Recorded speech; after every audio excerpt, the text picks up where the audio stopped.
Jared Polin here, FroKnowsPhoto.com. So you had a chance to look at the slideshow of photos from the Papa Roach concert that I photographed a couple days ago, or at this point, who knows when you're watching this, so that I photographed.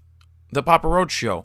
Very interesting show, as this was the second day of the tour that they were using these a whole new lighting rig, and it's a pretty small venue, and they had in there a huge lighting rig with a lot of lights in the back, a lot of moving lights, which makes it kind of difficult when they're pointing right at you to try and get some awesome pictures and get your exposures right. And just so you all know that this is going to be a little bit more of an advanced talk, less, going back through the details of settings and what each thing means. You can always ask questions, and I will put them down to answer in future videos for the beginners and for the amateurs. But this is more of the straight talk for the more advanced guys that are out there reading the page.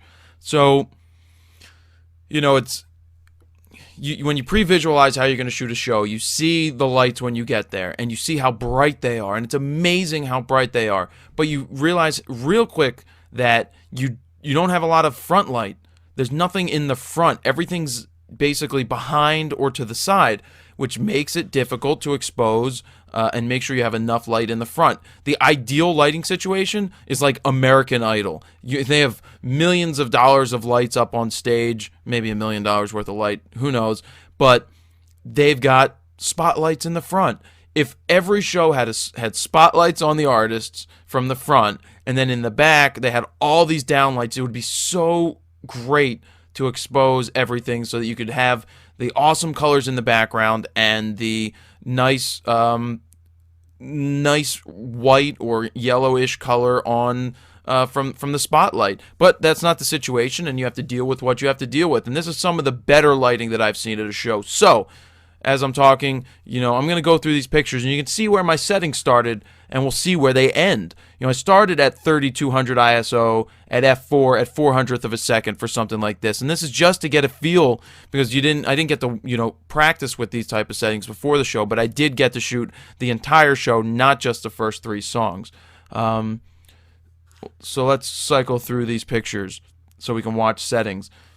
And as the light changes during the show, I see that happening as I go through, and I'm always making manual adjustments. I'm shooting in manual here. I am not shooting in aperture priority. The reason I'm not shooting in aperture priority is because the meter would be totally thrown off in the wide-angle pictures by all of these lights blinking. Because if I let the camera's meter is going to read the whole picture. It's going to take a general reading of everything, and take the basic middle where it feels that your settings should be. So I override that. I shoot in manual. There's one way to get around that. You can shoot in spot metering, which is going to meter just for the spot. But if people are moving, the light's constantly going to change. And if they move out of the way, oops, let me undo that. I hit 0. If they move out of the way, then your meter is going to be thrown off, and the picture that you get next could be totally overexposed, where the lights would be perfectly exposed and the person wouldn't be. A thing to keep in mind is if it says 2,000th of a second, you know that it's the wrong setting, because the light's overriding the meter. So I shoot manual. I start to tweak my settings throughout the show. So, I switch a lot of lenses. As you can see, let me close TweetDeck. As you can see, for something like this, I went from shooting with the 24 to 70, got good framing here, didn't cut anything off. I'm a big fan of not cutting things off, using heads to block lights. But let's go through this a little quicker. Move to a fisheye because Jacoby, has this box, and he's directly in the center of the stage. I do a lot of converting to black and white, and that especially helps when there's a lot of fog and a lot of light in the background, because you can totally get rid of the fog when you up your black levels and your contrast.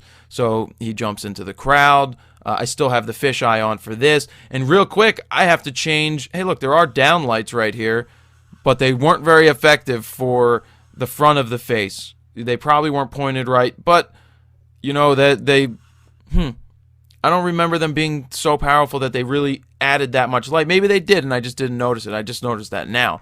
But obviously I had to quickly change my settings for the crowd. I'm shooting everything in RAW. Switch over to the 70 to 200 to get some shots from a distance, and it makes it, you can see I'm now at 4,000 ISO, 3.5 at 400th of a second.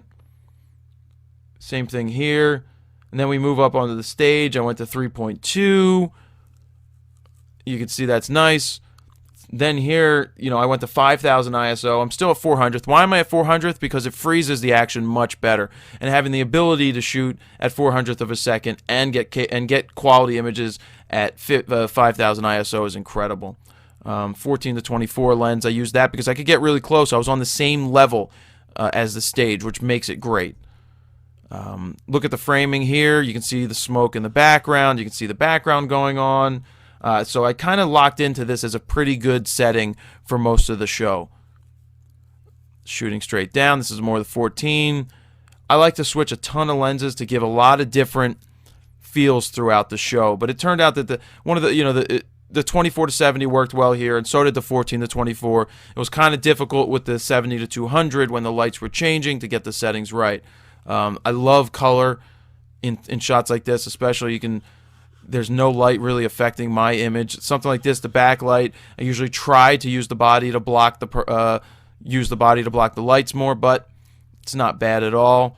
Switch it to a horizontal, get these guys in the middle. Let's see, what are my settings? Same settings here that I've been sticking with, 3.2, 5,000 ISO, and that's, going to get a much sharper image at 3.2 than 2.8, but I have the ability to shoot here at 3.2 because of the capability of the D3S. Stuff like this, look at that. You keep the feet in there. You have some nice light in the background. Fans out very nicely. Here we got some light in the face spilling over, which is great. Moving into the crowd, instantly dropped my shutter speed about a stop. I went to 2/50th of a second, as you can see, and I brought it back in the RAW file because you just have the ability to do that. Catch freezing action here. I went to 6/40th of a second at 2.8.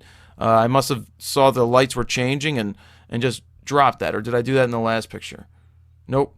Same thing, 2.8. This is 2.8 because I wanted to speed it up because there was a lot more action going on. So, hey, I'm able to freeze him right here. Look at that. He's frozen. He's frozen without any blur.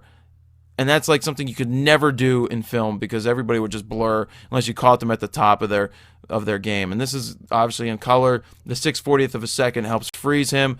And this takes on a pretty cool, like he's a floating thing.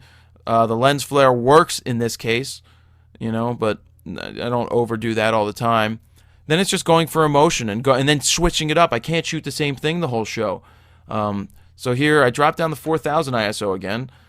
Don't know why, but going for tighter shots with the 70 to 200. Something like this, finding different angles. I mean, I could shoot those all day, but, that could get boring. And then you got these, just stuff going on during the show. Interactions with the other members. Weird things like this. And I'll mention nothing is cropped here. This is how everything was shot.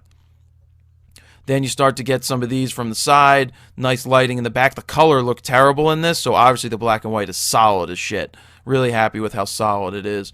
We don't really need to explain this picture very much. I like to try to show the crowd interaction because that always works. Settings, same 500th of a second, 3.5. So I'm just switching around as the light changes. You get a feel for it over time. I like this because he's coming towards me. You have, all this in the background. I didn't throw him all the way to the edge with the 14 to 24 because I didn't want any distortion going on. But this is really good. This is really happy with that. And then he jumped, and I was prepared for that. You can see how quickly it goes through that. And then the bow, right in the middle, right lens. 14 to 24. Didn't know this was going to happen because I've never shot them before, but hey, it works well. And then ending with a fan shot. I could do more of these during the show, but I like to focus in on what's going on during the show. So, that's really it. That's a run through of these images. I hope that helps. And that's about it. Any questions, you could always hit me up, Jared, jaredpolin.com. Later.